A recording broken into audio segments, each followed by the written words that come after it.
बिस्मिल्लाहिर्रहमानिर्रहीम अस्सलाम वालेकुम स्टूडेंट। आज का जो हमारा टॉपिक है वो है इंटीग्रेटेड सर्किट। हम देखेंगे व्हाट इज इंटीग्रेटेड सर्किट और इंटीग्रेटेड सर्किट की जो डिफरेंट जिसकी कैटेगरी है उनको हम देखेंगे। जैसे हम देखेंगे MSI medium scale integration, very large scale integration. इससे पहले कि आज का हम टॉपिक शुरू करें, इससे पहले हम प्रीवियस लेक्चर का रिव्यू कर लेते हैं। प्रीवियस लेक्चर में हमने देखा था सिक्वेंशियल सर्किट देखा था। सिक्वेंशियल सर्किट क्या होता है? सिक्वेंशियल सर्किट के जो हमने एलिमेंट देखे थे लैचेस एंड फ्लिप फ्लॉप। तो उम्मीद करता हूं लास्ट वाला लेक्चर भी आपका क्लियर हो गया होगा। तो अब हम चलते हैं नेक्स्ट बड़ा ही इंपॉर्टेंट टॉपिक है इंटीग्रेटेड सर्किट, जिसको हम शॉर्टकट बोलते हैं आईसी। देखिए मोबाइल में चिप होती है, कंप्यूटर में चिप होती है, इनको शॉर्टकट हम क्या बोल रहे हैं? IC, integrated circuit. ठीक है, तो इंटीग्रेटेड सर्किट की डेफिनेशन क्या है ये देखिए आपकी स्क्रीन पे नजर आ रहा है।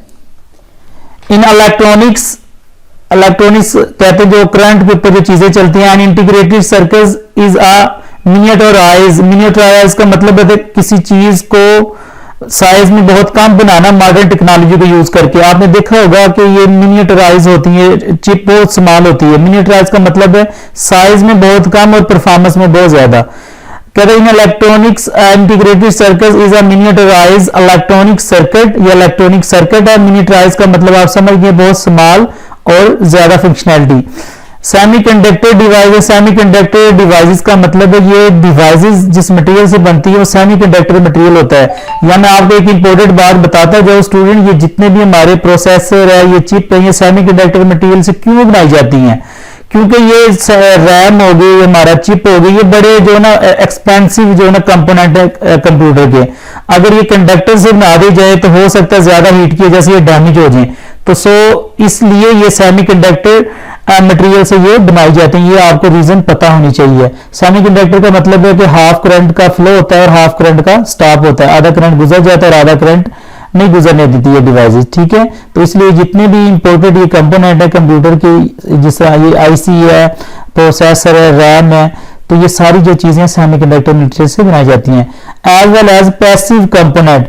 पैसिव कंपोनेंट का मतलब ये कि ये एनर्जी जनरेट तो नहीं करते लेकिन ये एनर्जी को स्टोर जरूर कर लेती हैं। पैसिव कंपोनेंट्स वो कंपोनेंट होते हैं जो एनर्जी जनरेट नहीं कर रहे होते खुद, लेकिन ये एनर्जी को क्या कर लेते हैं? स्टोर। जिसे हम चार्जिंग लगा के किसी चीज में उस पर स्टोर कर लेते हैं। जनरेट नहीं कर रहे थे, स्टोर करने, ये ऐसे कंपोनेंट है। दैट हैज बीन मैन्युफैक्चर्ड, जो कि बनाए जाते हैं in the surface of thin substrate. Substrate का मतलब था लेयर, किसकी लेयर के ऊपर ये बनाई जाती है? जो ये आईसी हमारी सेमीकंडक्टर मटेरियल। ठीक है, दोबारा देख लें। Electronics and integrated circuit is a miniaturised electronic circuit semiconductor devices as well as passive component that has been manufactured in the surface of a thin substrate of a semiconductor material.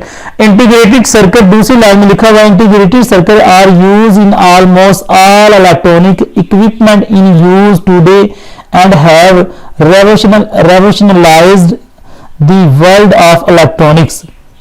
ये almost हर electronics में ये use होता है। ठीक है, integrated circuit यानी IC. तो अब हम इसको देखते हैं कि एमएसआई क्या होती है, यानी मीडियम स्केल इंटीग्रेशन क्या होती है। इसके ऊपर हम अब चलते हैं। अब हम देखते हैं एडवांटेजेस ऑफ आईसी यानी इंटीग्रेटेड सर्किट के क्या बेनिफिट हैं।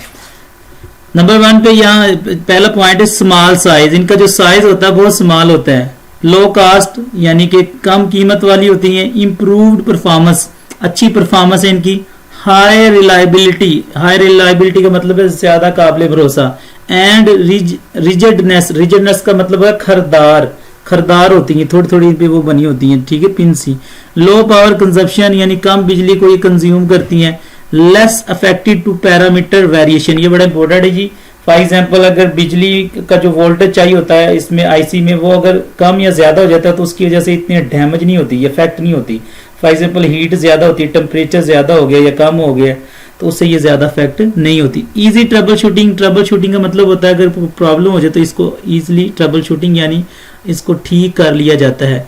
इंक्रीज ऑपरेटिंग सिस्टम यानी कि ऑपरेटिंग सिस्टम की स्पीड को ये बढ़ा रही होती है। लेस वेट वॉल्यूम, इसका वजन कम होता है, जगह कम घेरती है। इजी रिप्लेसमेंट, अगर ये इसमें कोई प्रॉब्लम है तो इसको रिप्लेसमेंट भी कर लेते हैं। समटाइम होता है कि आईसी चिप खराब हो जाती तो उसको रिप्लेसमेंट कर लिया जाता है। डिसएडवांटेजेस क्या हैं इसके, जाहिर बात है डिसएडवांटेज भी होंगे कुछ। As IC is small in size it's unable to dissipate large amount of power, क्योंकि साइज में बहुत स्मॉल होती है इसलिए ज्यादा ये जो पावर है उसको ये जिसे कहते हैं ना बियर नहीं कर सकती, बर्दाश्त नहीं कर सकती। इंक्रीज इन करंट में प्रोड्यूस इनफ हीट विच में डिस्ट्रॉय द डिवाइस, अगर ज्यादा करंट जो कि इसे रिक्वायर होता है आईसी को मिल जाए तो फिर ये क्या हो जाती है, डिस्ट्रॉय हो जाती है, डैमेज हो जाती है। At present coil industry and transformer can not be produce in IC form, जो कॉइल्स हैं, इंडक्टर हैं और ट्रांसफार्मर हैं, इनको अभी तक आईसी में नहीं, आईसी की फॉर्म में इनको हम नहीं बना सकते। तो ये तो हो गए इसके डिसएडवांटेज। ठीक है, हम on basis of chip size जो आईसी है उसको डिवाइड करते हैं मुख्तलिफ कैटेगरीज में। तो सबसे पहले हमारे पास जो कैटेगरी है वो एसएसआई यानी स्मॉल स्केल इंटीग्रेशन। एस का मतलब स्मॉल और एक और एस उसका मतलब स्केल, आई का मतलब इंटीग्रेशन, स्मॉल स्केल इंटीग्रेशन, ये पहली टाइप है इसकी। नंबर 2 पे है जी एमएसआई मीडियम स्केल इंटीग्रेशन। हम जो डिस्कस करेंगे इस कोर्स में वो एमएसआई के ही कंपोनेंट होंगे जिनको हम डिस्कस करेंगे, डिकोडर, इनकोडर, कंपैरेटर, ठीक है, मल्टीप्लेक्सर, डीमल्टीप्लेक्सर, वो हम किस चिप को मद्देनजर रख के डिस्कस करेंगे, एमएसआई मीडियम स्केल इंटीग्रेशन। उसके बाद आती है एलएसआई लार्ज स्केल इंटीग्रेशन, उसके बाद आती है VLSI very large scale integration, ये चिप की डिफरेंट टाइप है।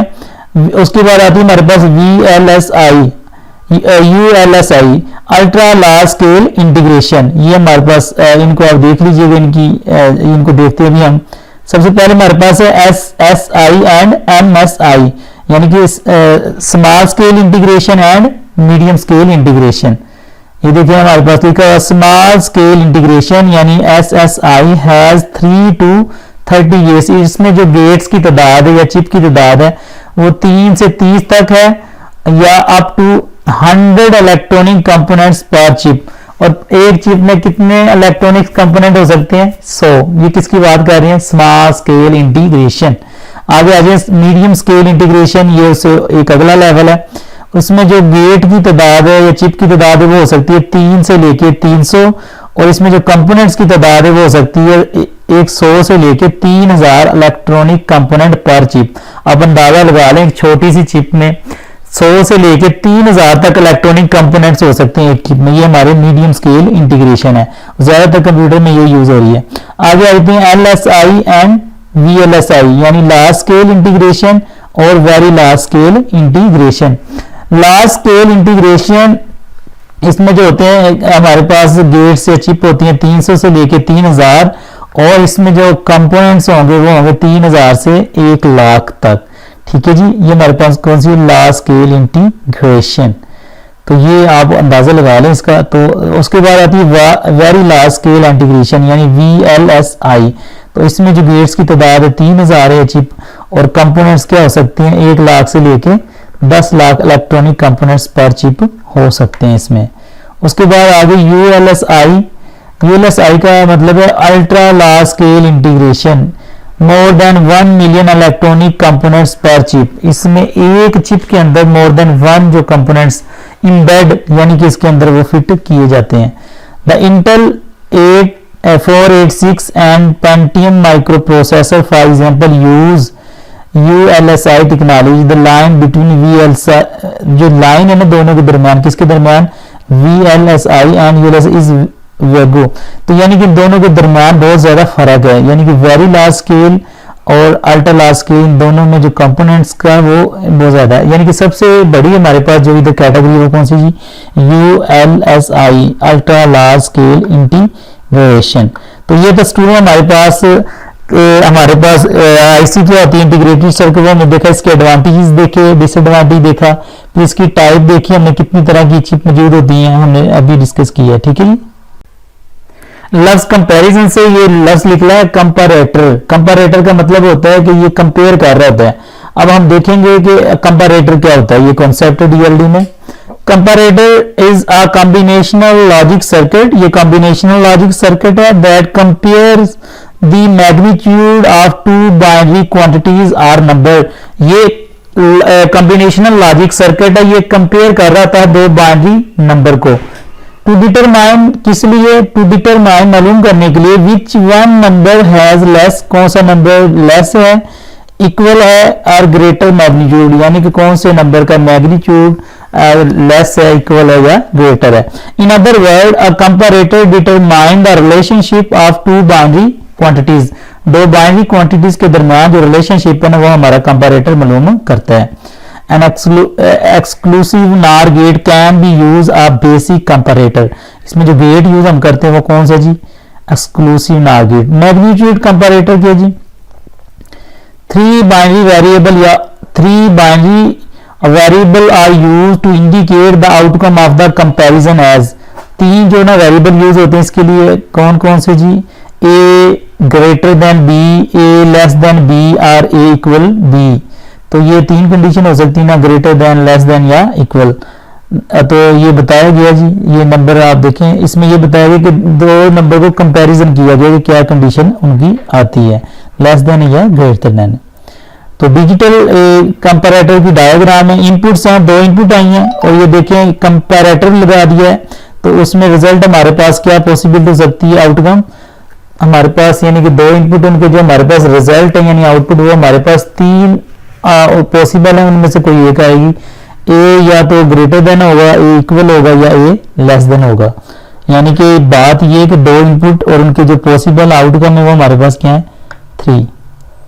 तो अब आगे हमारे पास कंपैरेटर की टाइप है, 1 बिट कंपैरेटर है, इसको देखेंगे हम, 2 बिट कंपैरेटर है और 4 बिट कंपैरेटर है। तो ये बड़ा इंटरेस्टिंग और इजी सा टॉपिक है जी, इसको देखिए। 1 बिट मैग्नीट्यूड कंपैरेटर, ऐसा कंपैरेटर जो सिर्फ दो इनपुट लेता है और दो इनपुट की जो वैल्यू है ना वो एक एक बिट होगी, सिर्फ एक बिट से ज्यादा नहीं होगी, वो होगा हमारे पास 1 बिट कंपैरेटर, यानी दो इनपुट होती हैं लेकिन दोनों जो इनपुट है उनकी एक एक बिट को वो कंसीडर करता है। तो this is called 1 bit magnitude comparator. A comparator use to compare two number को ये कंपेयर कर ईच ऑफ सिंगल बिट, उनमें एक ही बिट होगी एक नंबर की, से ज्यादा नहीं कंसीडर करेगा, is called single bit comparator. ये हमारे पास क्या होगा, सिंगल बिट कंपैरेटर। लास्ट पे देख लेते हैं, this comparator compare the 2 bits and produce one of the 3 output, दो नंबर है उनकी एक एक बिट लेगा और 3 पॉसिबिलिटी होंगी, ए लेस देन है, ए इक्वल है, ए ग्रेटर देन। ये हो गया 1 बिट मैग्नीट्यूड कंपैरेटर। इसकी डायग्राम देख लेते हैं। ये हमारे पास देखें ये दो नंबर हैं ए और बी, दो इनपुट है, इनकी एक एक बिट को लेगा, तो ये हमारे पास वो कंपैरेटर से गुजरेगा, वो एनालिसिस होगा और उसके बाद हमारे पास ये लार्ज यानी कि नंबर लार्ज होगा, उसका पता चल जाएगा इक्वल है तो फिर ये वाला, ग्रेटर तो फिर हमें पास ये वाले आ जाएगी।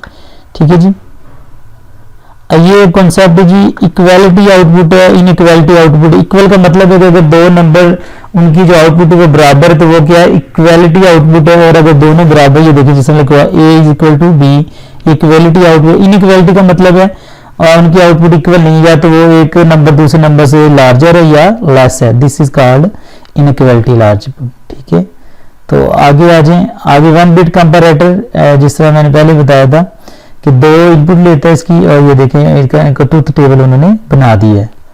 ठीक है, अच्छा ये याद रखिए 1 बिट कंपैरेटर इक्वल कब आएगा, इक्वल तब आएगा जब दोनों इनपुट की दोनों जो इनपुट होंगी ना उनकी वैल्यू सेम होंगी। ये देखिए जिसे हमारे पास लिखा हुआ है the output is 1 1 the input are equal. ये देखिए हमारे पास ट्रूथ टेबल बना 0 0 है तो हमारे पास आउटपुट क्या आ गई 1 1, मतलब ये इक्वल है। ठीक है, इक्वल को शो कर रहा है, यानी कि जब दोनों हमारे पास इनपुट क्या आ जाएंगी सेम, तो हमारे पास कौन इक्वालिटी आ जाएगी, क्या आ जाएगी, इक्वालिटी का हमारे पास। 2 बिट कंपैरेटर पढ़ते हैं, ये भी दो नंबर को कंपेयर कर रहा था लेकिन दोनों नंबर की दो दो बिट को ही लेता है। 1 बिट कंपैरेटर में ये था कि वो दो ही नंबर को कंसीडर करता था लेकिन एक एक बिट को कंसीडर करता था, लेकिन 2 बिट कंपैरेटर दो नंबर को लेता है लेकिन उनकी दो दो बिट को कंसीडर करता है। तो ये देखते हैं 2 bit comparator compare two binary number, देखिए दो ही बाइनरी नंबर है लेकिन दोनों नंबर के दो दो बिट्स होंगी, एक नहीं होगी। ईच ऑफ 2 बिट्स का मतलब हर एक नंबर की 2 bits and produce the relation, वो फिर रिलेशन को क्या कर देगा, प्रोड्यूस। ये देखें डायग्राम को दिखाता हूं आपको। नंबर दो हमारे पास लेकिन उनकी फर्दर कितनी इनपुट लिए, 2 A1 यानी कि पहली इसकी इनपुट है नंबर ए की है ये इसकी 0 एक और एक 1 0 1 दो इसकी इनपुट ली है और ये बार पास V1 V0। तो इसमें हमारे पास रिजल्ट हमारे पास क्या आएंगे, 3 ही होंगे, ए ग्रेटर देन होगा, ए इक्वल होगा, ए लेस देन होगा। ठीक है जी, ये हमारे पास क्या था 2 बिट कंपैरेटर। ठीक है जी, ये हमारे पास, इसको आप देख लीजिएगा